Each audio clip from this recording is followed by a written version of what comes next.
From National Park Service NPS.gov/FOTH. On April 14, 1865, famous actor and Confederate sympathizer John Wilkes Booth assassinated President Abraham Lincoln at Ford's Theater. Lincoln sat in the state box, the flag-draped theater box located in the balcony to your right as you face the stage. Booth shot President Lincoln in the back of the head with a .44 Derringer pistol during a performance of the play Our American Cousin. The bullet knocked Lincoln immediately unconscious, and he never woke up. Dr. Charles Leal, who was watching the play that evening, rushed into the box to help the president. Dr. Leal determined that Lincoln's head wound was mortal. He made the decision to have the president carried to the closest available bed. Dr. Leal and several men carried the unconscious Lincoln to the Peterson boarding house across the street from the theater. A boarder at the house, Henry Safford, directed the group to the boarding house and ushered them into a small room at the end of a first-floor hallway.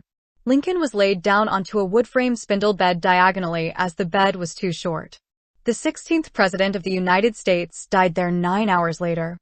From NPS.gov/FOTH FAQ, The Assassin. Why did John Wilkes Booth assassinate President Lincoln? Booth fully believed in principles of racism and white supremacy, as demonstrated in some of his surviving writings. In a letter written in 1864, Booth wrote that this country was formed for the white, not for the black man. He also expressed his feeling that slavery was one of the greatest blessings, both for themselves, the enslaved people, and us, that God ever bestowed upon a favored nation. Booth saw the Confederacy as the ideal model for a society built upon the South's codes of honor and chivalry as well as its racial stratification. On April 11th, Abraham Lincoln delivered what became his final speech from a balcony at the White House. John Wilkes Booth was part of the crowd that gathered as Lincoln talked about his plans for the future. This included Lincoln's hope that African American men who had served in Union armies would receive the right to vote.